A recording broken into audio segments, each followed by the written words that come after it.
Pro-independence campaigners are blocking major motorways and railway lines across the restive Spanish region of Catalonia today. It's been going on for a long time, this, but crucially today, it's a year to the day since there was that independence referendum there. Hundreds of thousands voted to secede from Spain, while Madrid branded the whole thing illegal. Not much has changed. Here's what's happening in the regional capital, Barcelona, at the moment. These pictures through just very recently. Let's check it out. Well, north of the capital in the city of Girona, hundreds have been clashing with police as they stormed a train station to barricade the tracks. That's what you're seeing now. Barcelona's also braced for unrest, where some roads have already been blocked too. Medina Konchneva next looks at the region's bid to be free of Spanish rule. A year after Catalonia's failed attempt to break away from Spain, the situation in the region remains deadlocked.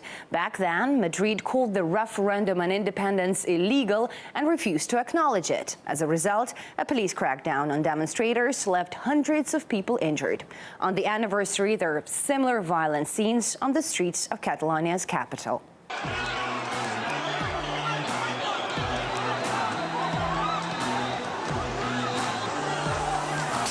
We do know that just 2 blocks away from here, there was another polling station. Police raided that building and forcibly removed people out of there. Hundreds of people injured as police attacked peaceful voters. This is really unprecedented, what we see now on the streets of Barcelona. So many people, and they are shouting at national police forces to leave the region of Catalonia. In a bid to seize on the biggest constitutional crisis in the country for decades, in October 2017, Madrid took control of Catalan government and put 8 of the deposed members in jail. And the ousted Catalan leader fled the country to Belgium with an international arrest warrant on his head. The Spanish government dissolved the Catalan parliament, took control of local police forces, and called for snap elections. This measure we're going to implement has a lot to do with the goal of holding an election in Catalonia.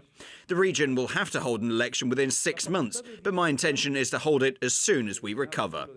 But that didn't bring the relief Madrid had hoped for. Instead, Catalan pro-independence parties held their absolute majority in the vote and put in power a hardline separatist leader, bringing an end to 7 months of direct rule from Madrid. In June this year, Spain welcomed its own new prime minister, who adopted a softer tone towards Catalonia and offered a fresh start to negotiations on its status. The Catalan leader wasn't so flexible and insisted only on holding a legally binding referendum on independence. The issue of independence remains divisive in the region, with polls suggesting Catalans are almost evenly split on whether to stay part of Spain. The truth is that many people feel disappointed because they thought everything was heading towards the final goal of independence. Yet, despite some people feeling tired, many of us are determined to continue forward. We will continue to fight for independence despite all the many difficulties. We'll do it day by day. I'm very much against it. Now is not the time for Catalonia to become independent. For me, it would be better to leave things as they are.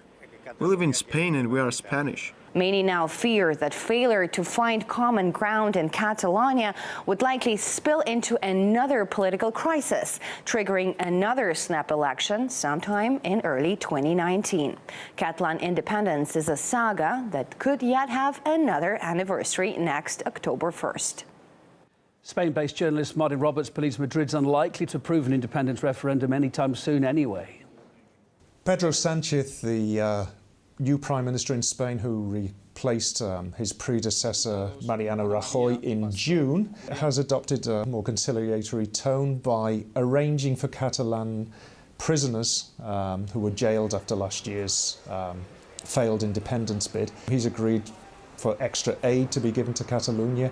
Things like this, he's held direct talks.